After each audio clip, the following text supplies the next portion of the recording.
In this video, we're going to cover making the seat cross-member brackets to put back in after you do the floors.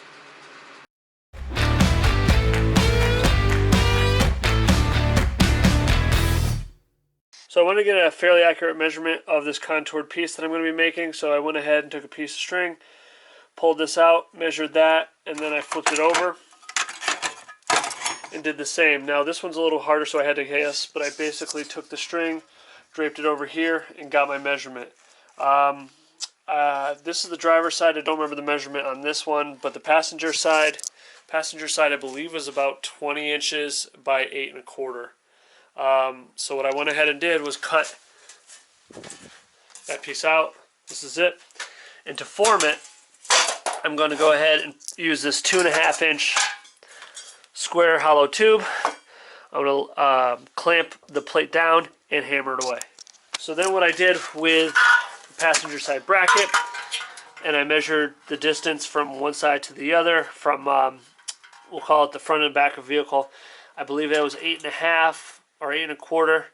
So then I cut that in half. I put 4 and 1/8. I marked it on both sides. So what I'm going to do, find my marks, find the center of the tube. I'm going to clamp it down, and I'm going to take a mallet and start hammering this home. The reason I chose this one is because it's pretty darn close to the contour I want for my seat brackets. Yep, right there. Pretty darn close. So then that way I can fold it, get some nice creases, and it'll match the old one as best as I can. So let's see how this works.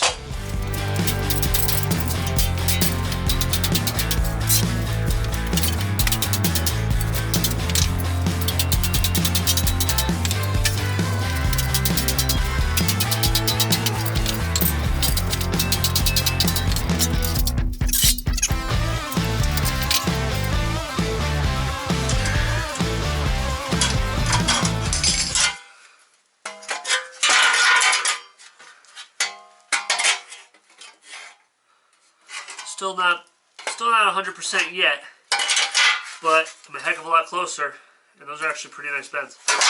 So what I might end up doing is clamping this back down again and get the right angles I want. But it's a start.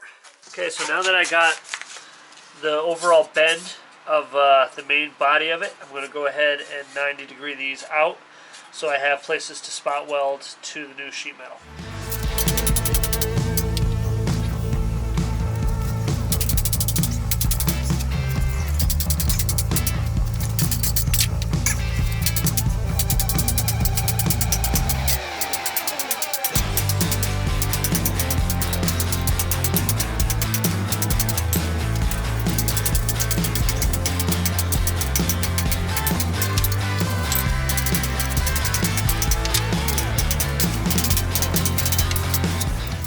So it looks like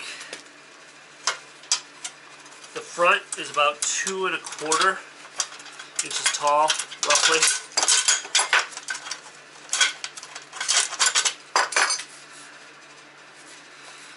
This actually looks pretty good. So this is the finished bracket, or at least prior to me forming it into the Jeep. I got to cut the contours for the tunnel and the sills on either side. But overall, I'm pretty happy with how it came out. It looks fairly square. Looks pretty good. So yeah, let's start taking some. Contour measurements. So I went and used a contour gauge. This is on the back part of my transmission tunnel. This was on the floor.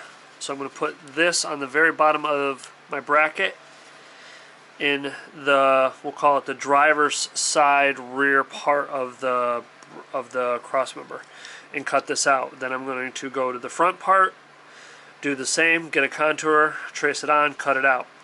And then with that I should be pretty close, because the far sides of the Jeep, whether like right under the door, are pretty straight up and down. There's just a couple little notches you got to cut out, but it should be close to home. So let's give that a shot. Okay, so I contoured out the bracket there. I need to do a little bit more. And then what I also did was I did some cuts along here, basically at the bends, and then I was able to fold it up to give me the clearance I need. I did this for a couple different reasons. Now I'm gonna do something very similar over here. I'm gonna do this so I can fold these up, so I have places to spot weld and add a little bit of strength there, as well as on this side. So what I'll do is when I go to finish this, I'm gonna hammer this back to where it needs to be, and there'll be like a 90-degree kind of elbow joint there.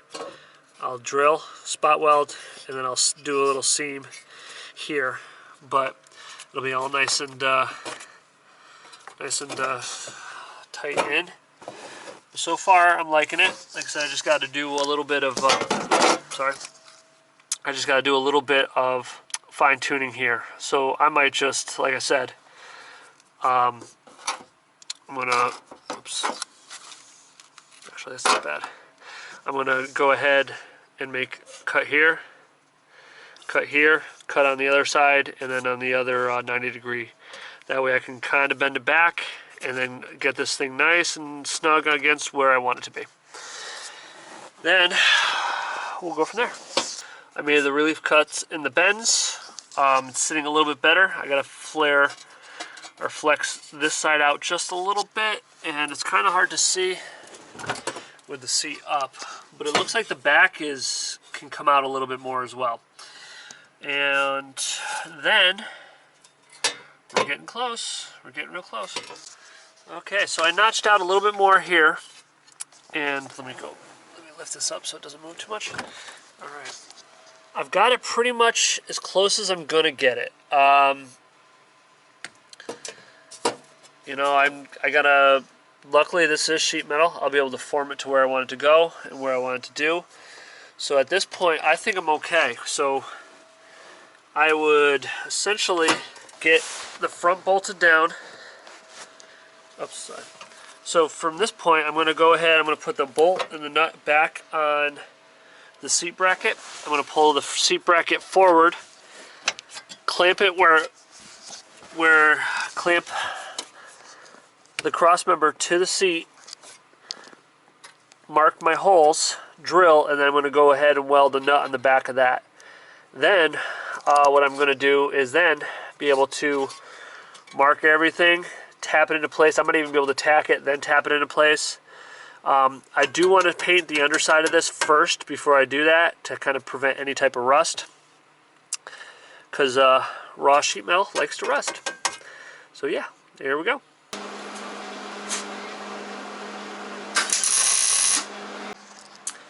Alright, so passenger side bracket is just about all done, almost ready to get tacked in. What I did off camera, and not very well, but I did it, was drill the holes for the new seat bolts, welded in the nuts, and now I coated the underneath part of the bracket with paint. So once this dries, I can go ahead and coat the part that this is going to cover and start tacking it in. So yeah, we're making progress. Alright, so I got the bracket in. I tack welded the front. I'm going to hammer these all flat so I can do a little stitching and attach to the new floor pans. So I'm just going to hammer the back here, level that out, do another 2 tacks, because right now it does wiggle a little bit. What I didn't show you is that off camera I coated underneath both the cross member and the floor pan, so that's why you see some paint here. So now all the pans are welded in. The passenger side cross member for the seat is welded in. I have 2 small panels left that I have to do, the expansion panels that go between the front and the rear. Preformed panels need to be fully welded in, and then my driver's side bracket cross member for my seat. So I'm going to go ahead now, throw the seat in, get that cross member right where I want it, tack it, and then go back and finish welding. Woo. Now that was a lot of welding. So once again, you don't have to do the welding route. I've seen people drill holes and rivet. Perfectly acceptable. I mean, it's kind of have to, you know, pick what works for you. I happen to have a welder, This is my first real kind of big welding project, so I decided to run with it. If you like what you've seen, please consider subscribing and liking the video. If you have any questions or comments, leave those down below. And stay tuned for the final chapter of the XJ floor plan video.